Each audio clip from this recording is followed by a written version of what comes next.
நமஸ்காரம். அஸ்மத் சர்வ குருபியோ நம. இது நமது உலகம் சேனல் நேயர்களுக்கு வேங்கடம் ராம் நாராயண் அன்பு கலந்த வணக்கம். எந்த ஒரு சந்தர்ப்ப சூழ்நிலையிலையும் நமது நிதானத்தை கைவிடாத துளாராசி அன்பர்களே நண்பர்களே, எதிர்வரக்கூடிய ஆவணி மாதம் நமக்கு எப்படி இருக்கும்? விஸ்வாச வருஷம் ஆவணி மாதம் 17/8/2025 கிருத்திகை நட்சத்திரத்தில் சூரிய தசையில் பிறக்கக்கூடிய மாதம் நமக்கு எப்படிப்பட்டதொரு நல்ல மாதமாக அமையும் என்பது சிறிதும் சந்தேகம் வேண்டாம். அது எப்படி சார், ஒவ்வொரு மாதம் எப்படி தான் சொல்கிறீங்க? ஆனாலும் இந்த மாதம் ரொம்ப அற்புதமான மாதம் சார். ஏன்னா ராகு கேதுக்குள்ளே இருக்கக்கூடிய அனைத்து கிரகங்களும் வெளியில் ஒரு போன வாரம் கடைசியில் செவ்வாய் வெளில வந்துடுறார், அடுத்தது சூரியன், அதுக்கு அடுத்தது புதன், இப்படி 3 கிரகங்கள் வெளில வரைச்சே ஒரு நல்ல ஏற்றத்தையும் மாற்றத்தையும் நமக்கு தரும் சிறிதும் சந்தேகம் இல்லை.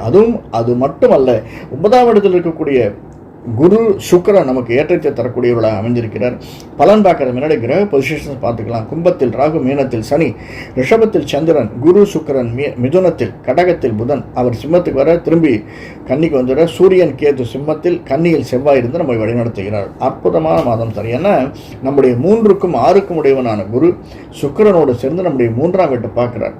சுக்கிரனோடு லாபஸ்தானத்தில் அமைந்திருக்கிறார்.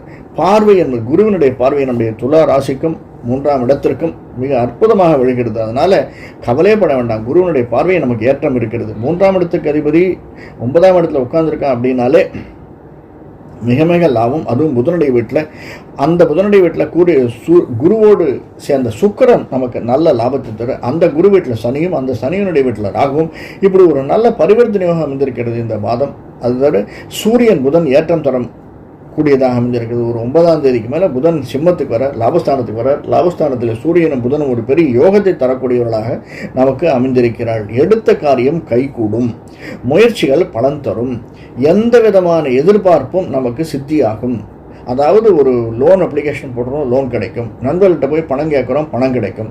போனஸ் வேணும் அப்படின்னு எதிர்பார்க்குறோம், ஒரு ப்ரமோஷன் வேணும், ஒரு டிரான்ஸ்ஃபர் வேணும்னு நினைக்கிறோம். இவை அனைத்தும் கிடைக்கக்கூடிய மாதமாக இந்த மாதம் நமக்கு அமைந்திருக்கிறது. லாபஸ்தான் 2ஆம் வீட்டுக்குடையவன் செவ்வாய் 12இல் இருந்தாலுமே நமக்கு அது ஒரு பெரிய 2க்கும் 7க்கும் உடையவன் 12இல் இருக்கான். அதனால் கணவன் மனைவிக்கு இடையே உள்ள உறவு கொஞ்சம் சார், என்னைக்கு சார் அது இதுவாக இருந்தது, அந்த மாதிரி தான். பிரச்சனைகள் இல்லாத வீடுகள் கிடையாது. ஆனாலும் அந்த பிரச்சனைகள்லாம் சமாளித்து நாம் அனைவரும் நல்ல ஒரு வாழ்க்கையை வாழ்வதற்கான சாத்தியக்கூறுகள் மிக நிறைய இருக்குது. 6ஆம் வீட்டில் இருக்கக்கூடிய சனி நம்முடைய 12ஆம் வீட்டை பார்க்கறதுனால சின்ன சின்ன செலவினங்கள் கூடவே இருக்கும். அவசரப்பட்டு இன்வெஸ்ட்மெண்ட்டில் எதையுமே பண்ணிடாதுங்க. அது எதுவாக இருந்தாலும் இன்வெஸ்ட்மெண்ட் கொஞ்சம் யோஜனை பண்ணுங்கள். அது ஒரு டிரான்ஸ்ஃபருக்கு போகிறதா அல்லது அரசியல்வாதிகள் கையில் நாம் பணம் கொடுக்கறது அப்படிங்கிறது, அடுத்தவர்கள் கையில் பணம் கொடுத்து ஏமாந்து விடாதீர்கள்.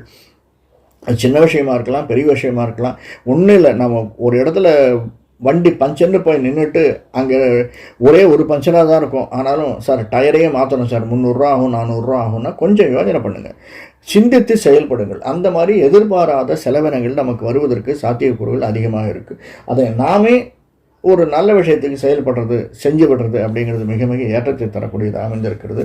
அதுவும் துளாராசிக்காரர்கள் கேட்க வேண்டாம் சார். இந்த மாதம் நிஜமாகவே அது மிக மிக நல்ல மாதமாக தான் அமைந்திருக்கிறது. முயற்சிகள் பலன் தரக்கூடிய மாதம். சின்னத்திரை பெரிய திரை இருப்பவர்கள், அதுவும் சுக்கிரனுடைய வீடு 8ஆம் வீடு சுக்கிரனுடைய வீடான சுக்கிரன் நமக்கு பாக்கியஸ்தானத்தில் குருவோடு சேர்ந்து இருக்கார்.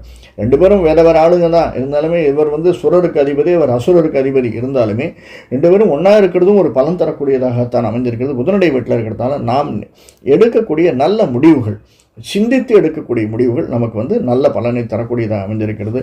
அது தவிர இந்த ரியல் எஸ்டேட் பிஸ்னஸ் பண்ணுறவங்க, கன்ஸ்ட்ரக்ஷன் பிஸ்னஸ் பண்ணுற, நிலம் நீர் பண்ணுறவங்க, விவசாயம் பண்ணுறவங்க, இதை சேர்ந்து இருக்கக்கூடியவர்கள் கொஞ்சம் அமைதி காப்பது அப்படிங்கிறது நல்லது. அவசரப்பட்ட முடிவு எடுக்க வேண்டாம். கொஞ்சம் காலை விட்டுட்டு அவஸ்தப்படுறதுக்கு சாத்தியக்கூறுகள் இருக்குது. அதை மட்டும் பார்த்துங்க. கால்னு சொன்னோடனே கணுக்கால் பகுதியில் அல்லது முழங்காலில் சிராய்ப்பு ஏற்படுவதற்கு, காயம் ஏற்படுவதற்கும், அதனால் செலவினங்கள் வருவதற்கும் சாத்தியக்கூறுகள் இருக்குது. மருத்துவ செலவுகள் கொஞ்சம் அதிகமாக இந்த மாதம் இருப்பதற்கான சாத்தியக்கூறுகள் இருக்குது. அதனால் அதுக்கேற்றபடி கவலைப்படாதீங்க. எல்லாம் பைசா வந்துகிட்டே தான் இருக்கும்.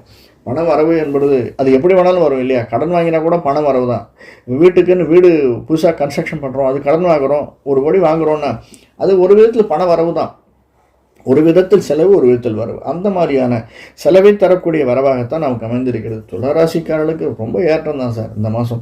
அதுவும் லாங் ட்ராவல் போகிறவங்களுக்கு, டிரைவர்களுக்கு எல்லாம் கொஞ்சம் உஷாராக இருக்கிறது அப்படிங்கிறது ரொம்ப நல்லது. கொஞ்சம் வீட்டை விட்டு பிரிந்திருப்பதற்கான சாத்தியக்கூறு இருக்கிறதுனால நாம் எடுத்த முயற்சிகள் ஒரு வெளிநாடு செல்வதற்கோ, வெளி மாநிலம் செல்வதற்கோ, வெளியூர் செல்வதற்கோ, டிரான்ஸ்ஃபரில் போவதற்கோ சாத்தியக்கூறுகள் நிறைய இருக்குது. அந்த முயற்சியை நாம் எடுத்திருந்தோமே ஆனால் அந்த முயற்சி இந்த மாதம் நமக்கு பலன் தருவதற்கு, கைமேல் பலன் தருவதற்கு சாத்தியக்கூறுகள் இருக்குது. பிஸ்னஸில் இன்னும் பார்த்தோன்னா மெடிக்கல், அந்த பிஸ்னஸ் கொஞ்சம் முதலாளியாக இருந்தாலும் மருத்துவத்துறையில் தொழிலாளியாக இருந்தாலும் கொஞ்சம் நிதானத்தை சிந்தித்து செயல்படுவது மிக மிக நல்லது. ரிசர்ச் அண்ட் டெவலப்மெண்ட் ஆராய்ச்சி துறையில் இருப்பவர்களுக்கு இந்த மாதம் நல்லதொரு மாதமாகத்தான் இந்த மாதம் அமைந்திருக்கிறது.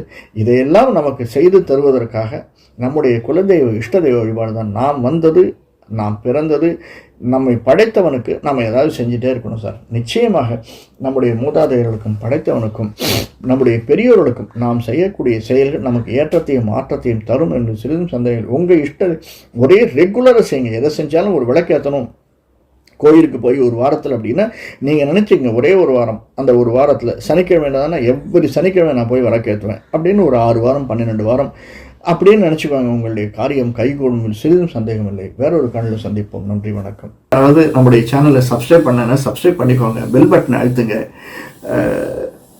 2-3 பிரச்சனைகள் பேசியிருக்கோம், அதற்கு தீர்வையும் பேசியிருக்கோம். இதையும் திரும்பி பாருங்கள். அதனால் லைக் பண்ணுங்கள். மற்றவங்களுக்கு பிடிச்சிருந்ததுன்னா ரிலேட்டிவ்ஸ் ஃப்ரெண்ட்ஸுக்கு ஷேர் பண்ணுங்கள். மீண்டும் வேறொரு காணொளியில் சந்திப்போம். நன்றி, வணக்கம்.